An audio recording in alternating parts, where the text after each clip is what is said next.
This Raw Vision video is brought to you by Metro Solar, proud partner of the Richmond Football Club.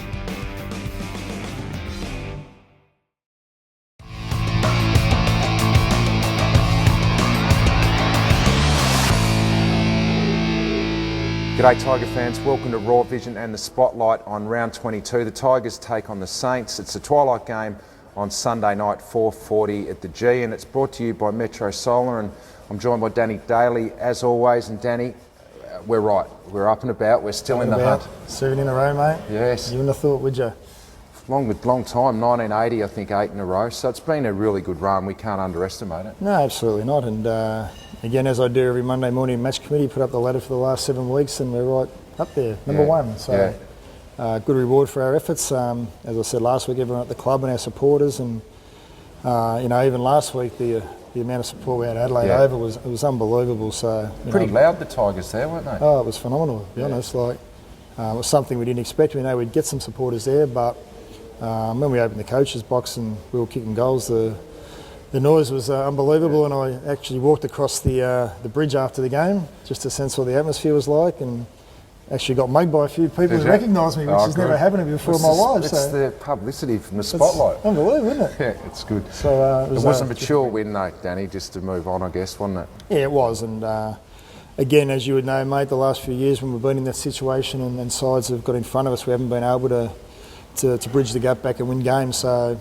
to able to do that on foreign territory in Adelaide with 50,000 people, it takes something special sometimes. And our leadership group in Kochi and Lids and Ivan Marek, they just found a way in the last 10 or 15 minutes, and it was terrific result for not only the players but the fans, as I said. All right, we move on. A Sunday game, so only got squads at this stage, and just a couple of possible ins, I guess, on Sunday. Yeah, Rishi Conker obviously coming to the squad after serving his 2 weeks. He's been training hard on the track, so he'll come into the squad, and Aaron Edwards is the other one who'll probably come into the squad. He's been training really well, and whether we go with the 3 tools this week against St Kilda to try and stretch them a bit, we're not 100% sure in, because we don't obviously announce a team for a day or so, but they're probably the 2 inclusions into the squad at this stage. Dan Jackson, any possibility? Probably not. Look, last week he didn't have the best of games, and it'd probably be doing the wrong thing, to be honest, bringing him straight back into this game. It'd be good for him to have another run around on the punt road here on Sunday morning and just try and get some run in his legs and some touch, so he probably won't be in the squad at this stage. Well, when you play St Kilda, I guess the number one priority is always Nick Grewalt. We've been saying that for a decade now, and he's the premier centre-half forward in the comp, one of the only real centre-half forwards left, and when you're getting 17 disposals a game, he's got a pretty big work rate, hasn't he? Oh, mate, it's a credit to him the way he's gone about his business. This year again, he's probably going to win their best and fairest, I would have thought. Yeah. A side that's probably struggled a little bit, for him to be able to, rack up these numbers is, as I said, it's a good thing for him. But his contested possessions and his ability to mark the ball inside 50, interesting stat, he's their number one inside 50 kick player and their number one mark player. Yeah. So they need 2 of him. They need 2 of him. He probably does a bit of what you used to do, kick the ball in, run and mark it. Don't know about that, mate. That's ancient history now.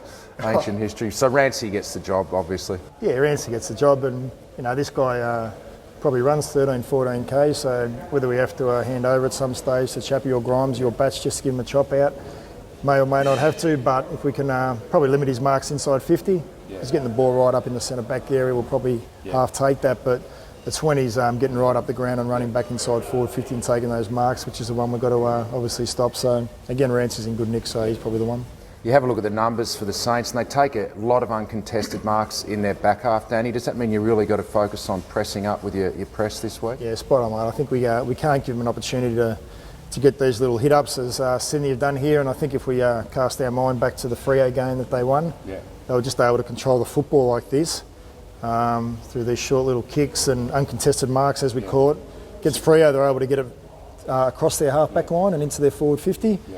Sydney obviously held them up through the centre-back area, so our ability to locate and not allow them to run from behind and get these little kicks going to be crucial. So it's a big one for our forwards and mids this week. So is the onus more on your forwards, or is it the backmen to press right up? It's a bit of both. It's a bit of both. I think it sounds strange, but if the back line come up with their players, it forces the midfielders to come down, which forces the forwards to do their work. So it's a bit of a domino effect. But again, obviously in charge of the forward line, I'll be having a real emphasis on making sure they don't get too many switches and double switches and uncontested marks, because we can force them to have to kick the ball long or even go for those little kicks, but turn them over. It gives us an opportunity to score, so it's going to be a massive focus for us this week. Now we'll have to pump up Lenny Hayes. He's a champion of the game and it's his last game in Melbourne.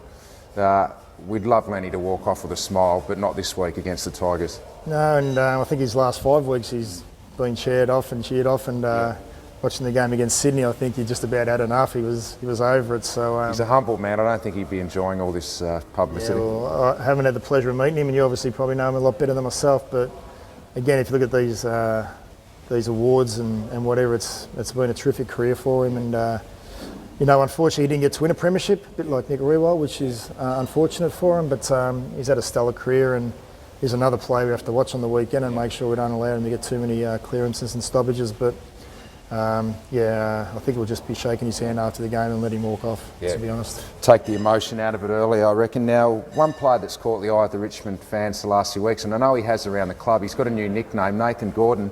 What's this red dog on there? Red dog. Just runs everywhere. No, he's a lunatic.